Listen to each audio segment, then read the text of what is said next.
The potential for Tropical Storm Colin and the threat of heavy rain prompting Bay Area communities to get ready right now. Lots of sandbag locations opening up first thing this morning, and community leaders are warning you to take those precautions. The investigators say this lie went on for 7 months until this woman was arrested yesterday and locked up right here in the Hillsborough County Jail. Now, apparently, according to investigators, she continued to tell this couple that she was pregnant, although she had a miscarriage, and continued to take their money as well. And we're learning some new information. We know at least 42 people were taken to local hospitals there. Police chief telling us that there could be as many as 20 people dead inside of that club, possibly more. Just horrific, and the FBI now calls this an act of terrorism. Now, when officers went in this morning, the officers said that he was actually in fear for his safety, in fear for his life. That's why he was forced to shoot.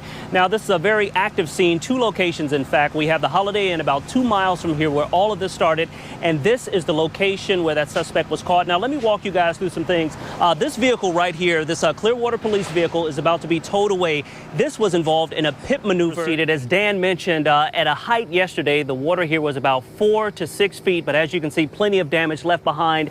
We've been noticing throughout this mobile home park here, trash cans like this. You do have a few opportunities to honor their memories and help the victims still fighting for their lives in Orlando this morning. ABC Action News reporter Ashley Yor is live at Tropicana Field, where the Rays are raising money and hosting a blood drive later. All beaches are closed right now at Walt Disney World Resort as crews work to add alligator signs. The change coming after an alligator dragged a 2-year-old into the Seven Seas Lagoon on Tuesday night. This guy faces a long list of charges, included among them aggravated battery and leaving the scene of an accident. Of course, this is dramatic video. This all happened right here on the corner behind me. Now, witnesses say 31-year-old Robert Van. Right now, bodies of many of those victims still inside that nightclub as officials work to identify them all. Yeah, and apparently for no reason, simply for fun. Now, you mentioned that most recent case over the weekend. A woman was simply sitting in front of her house right in her van when she saw these guys drive by, and she heard 3 shots and discovered she'd been shot in the arm. Check this out. Speaking with several witnesses this morning, trying to gather any sort of information they can. Now, as you mentioned, this happened right here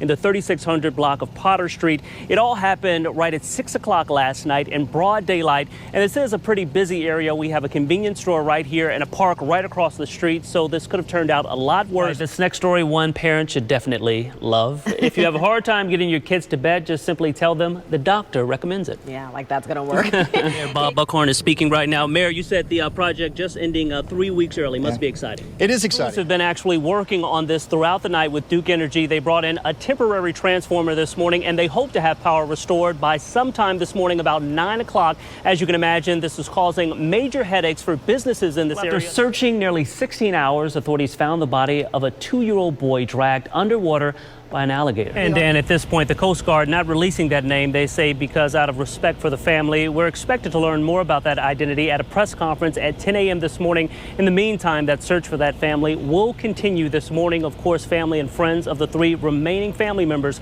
holding out hope that they will be found alive. All we can do is hope for the best, you know.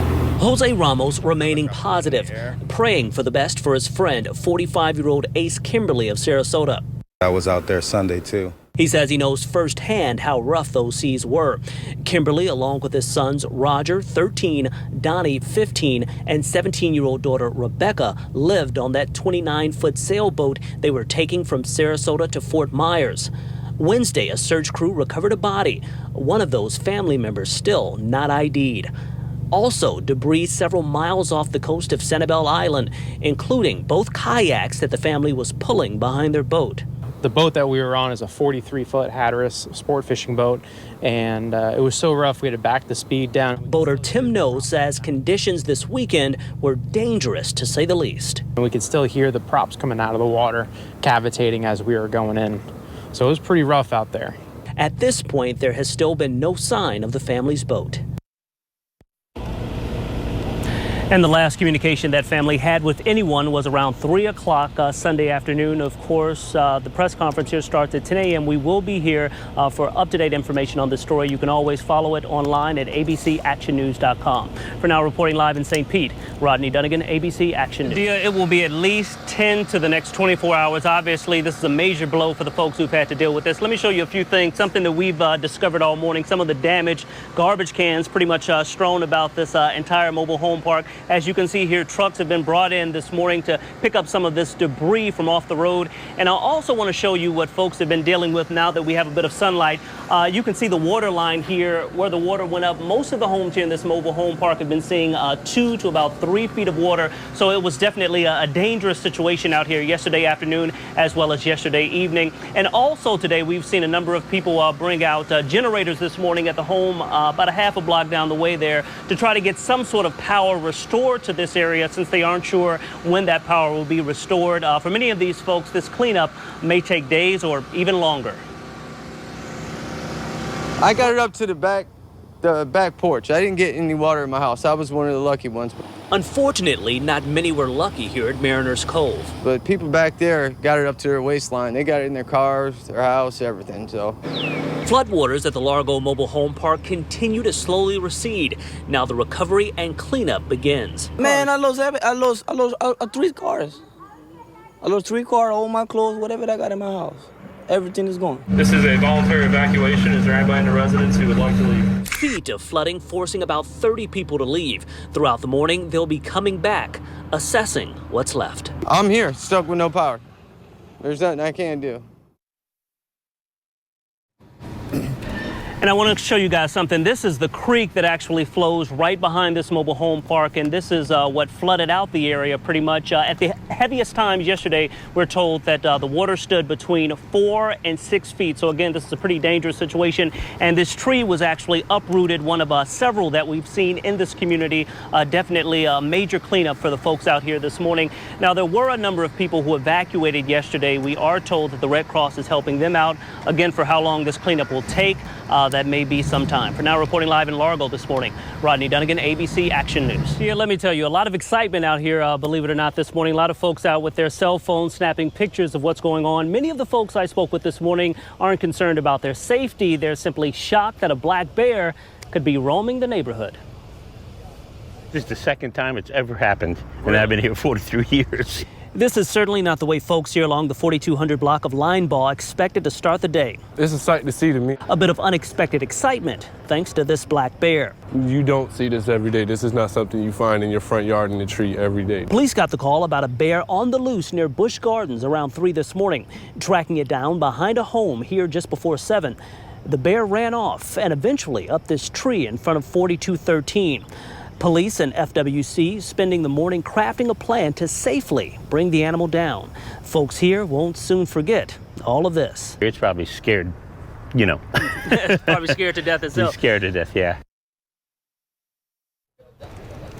And that's the thing, this bear is probably scared this morning. As you can see, officials with FWC and Tampa Police over there kind of crafting a plan on what they're going to do. As Corey mentioned, the biologist is out here right now. They have that tranquilizer gun. They're going to try to put the animal to sleep, and they have what they call a bear bag, which is basically a huge tarp. So if that bear falls out of the tree, they're able to safely grab it. Definitely a delicate situation. But at this point, it doesn't appear that any of the neighbors or folks around here watching this morning are in any sort of danger. Of course, we'll continue to follow this story and bring you any developments as they happen. For now, reporting live in Tampa this morning, Rodney Dunigan, ABC Action News. Dan, we did a bit of digging this morning and discovered that the suspect involved in this case had actually been arrested several times before for driving on a suspended license in at least 2 different counties. Now, investigators believe that in part may have led to some of last night's troubles. A wild scene overnight in Clearwater Beach. Parts of Gulfview Boulevard shut down as police and the sheriff's office investigated an officer-involved shooting. Things started around 11 when police responded to a call about a reckless driver. An officer spotted the vehicle near the popular Shepherd's Resort. He tried to stop that driver, 23-year-old Chris Chitterath, and things took a dangerous turn. Police say the driver sped right towards the officer. It drove over bushes, a curb, and then headed south on Gulfview Boulevard. Eventually stopped with a pit maneuver not far away. Both back tires were blown out. Here you can see where a bullet hit the rear passenger door. Investigators say things could have turned out a lot worse. Anytime you have somebody driving in a manner like like that, you have to be extremely concerned just for pedestrian safety and the safety of the general public. I was just kind of like, man, down here in Clearwater Beach, firing shots. I mean, I come down here every night, and most of the time, nothing's going on. Investigators spending the morning gathering evidence. Local tourists thankful no one was hurt. I've been coming down to Clearwater for about 25 years, and it's always been peaceful and quiet. To me, it's highly unusual to see something like this. And that's the feeling among a lot of the tourists that I've been speaking with this morning, simply shocked that something like this could happen. As for that suspect, he's being taken to the Pinellas County Jail this morning. He faces a long list of charges, including assault on a police officer. For now, reporting live in Clearwater Beach, Rodney Dunigan, ABC Action News.